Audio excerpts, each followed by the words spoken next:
Hello, Carla Hartley here. Today I am continuing our discussion of how not to cost yourself money in a family law proceeding.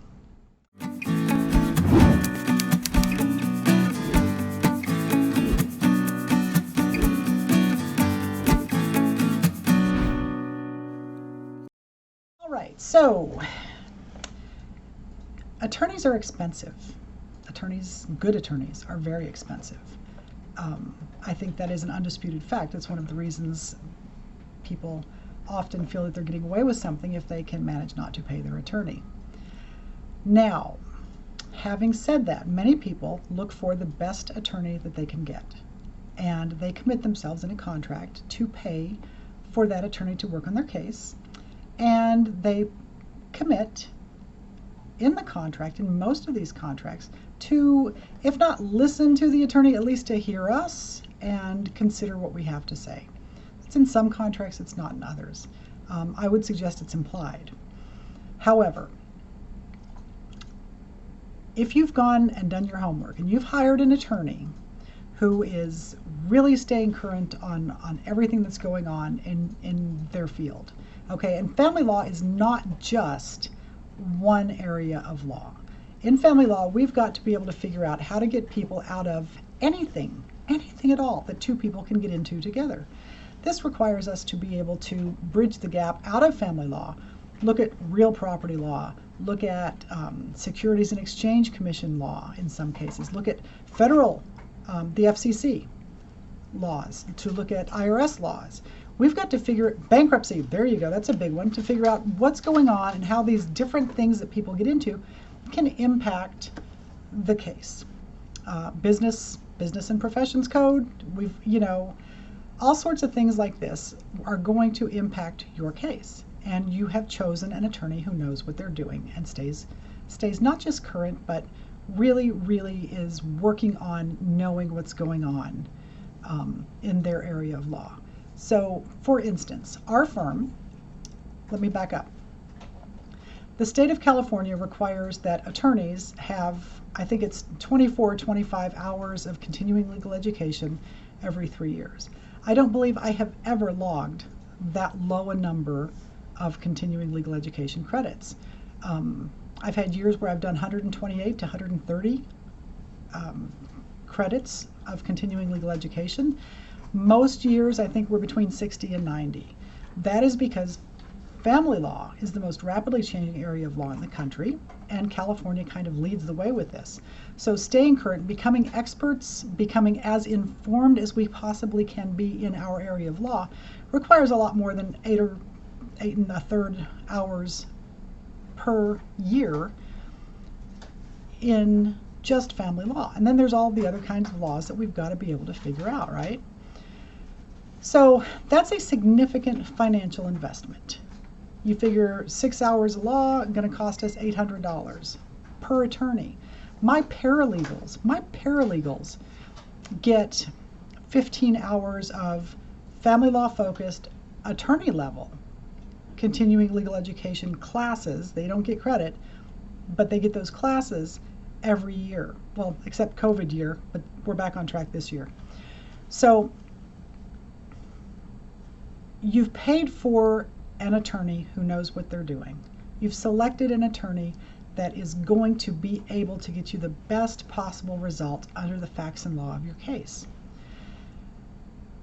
I have spoken with so many attorneys about this. Why then do so many of our clients disregard our advice? Because that's a good way to cost yourself a lot of money. And it does. Now, let me just give a couple of examples that are from real appellate cases. One is quite simply, I discussed previously, there's a duty to disclose. So we had a person, this not me, my firm, but in this appellate case, an individual chose to conceal a large bond fund. And it wasn't that large, it had about $50,000 in it, did not disclose it. Discovery responses went out, didn't include it in response to discovery. It gets discovered anyways because good attorneys can do that. And suddenly this guy loses 100% 100% of the asset that he concealed, because that's permissible under Family Code Section 1100 and following. And on top of that, he gets stuck with a huge, I think it was a couple $100,000 in attorney's fees and costs for attorney's fees and for sanctions, for sanctions, for his bad behavior. Because, of course, that wasn't the only thing he wasn't cooperating with counsel on.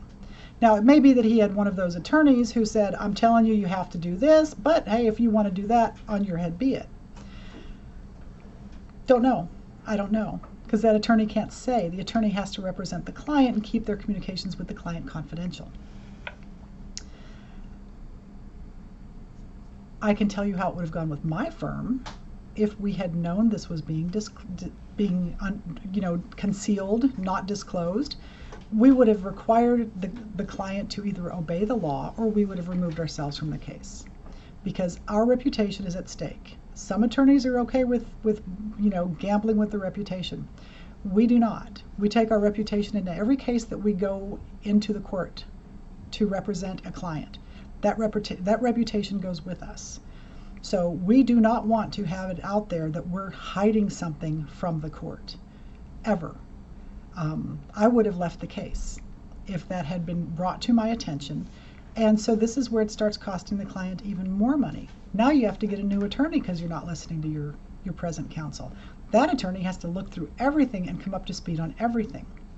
Now, I am aware of a couple of cases where clients have left us, gone to new counsel, and then didn't disclose what they should have disclosed. And in those cases, the reason I know that is because I've gotten a hold of the judgment afterwards, because I was curious about what happened. That is their option. In that case, new attorney doesn't know either. And that's very disturbing and very frightening. So people, generally counsel, have become very, very careful about taking on clients who have been through a couple of attorneys, especially if those are good attorneys. Another example is a case in which a party who had good counsel, very good counsel, pushed their attorney at deposition, using documents from a sealed case that was not related to the current case, regarding a child that was not involved in the current case, to depose opposing party. This was an unauthorized disclosure of that child's information and the custodial evaluation in that case. Any attorney listening to this knows exactly what case I'm talking about. This resulted in big problems for the party who pushed this, but it also resulted in, I think, a fee award of some, not a fee award, a sanctions award of some $50,000, straight up sanctions, for disobeying a court order and a court rule about how to treat sealed files. This is why you want your attorney to know what they're doing. This is also why you should probably listen to your attorney. If you're willing to gamble, be aware that you're also gambling with your attorney's reputation. And sometimes that's really not okay. There are other times when it's as simple as, yes, you have to turn the child over according to the existing order.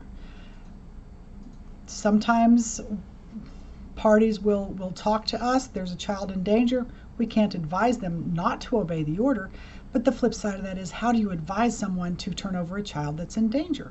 You have that discussion. Counsel's not going to leave. We're not going to leave because somebody's protecting their kid. On the other hand, you take the kid and you disappear to another state and you don't show up for court. We're not staying in that case. Okay? And you're going to lose your child if you flee the jurisdiction with the child when there's an existing court order. So all of this goes to say that you and your attorney are supposed to be a team. I like to tell my clients that it's like the president and a field general. The president gives the orders. The client says, this is what I want to accomplish. All right, but a wise client and a wise president will then go to the field general or the attorney and say, you figure out how to get us there, keep me informed, and we'll work as a team. That's the best possible collaboration. And this metaphor works because the field general is bound by the laws of the nation and his code of conduct that he's required to conform with in the military, and the fact that he has to take and obey direct orders. An attorney is bound by the laws of the state or in which they practice, or federally, and the attorney is also bound by the rules of professional conduct, specific statutes, and the duty of loyalty and confidentiality to the client.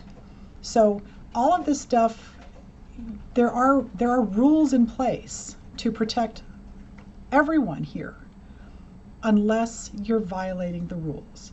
So I want to say one last thing on this. Sometimes there are more than one possible strategic routes to accomplish what you want with your case. And you should have that opportunity where you discuss with your attorney the different possible strategic routes, the pros and cons of each, and then you should make a joint decision as how you're going to go forward.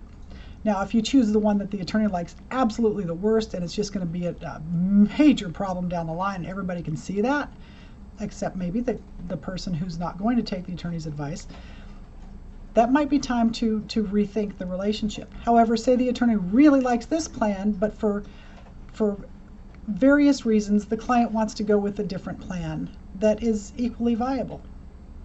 At that point, you should be the party choosing. And at that point, if your attorney won't let you choose, you need to get a different attorney. Because don't forget, this is your case. Your attorney's in your life for a limited period of time.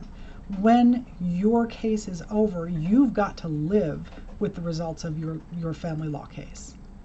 That's why you should have good counsel, educated counsel, diligent counsel, ethical counsel, and that's why you should have a really good discussion before deciding not to listen to them. All right, I hope this has been helpful. I hope this reaches some people who need to hear it, and I hope you guys have a good day. Bye-bye.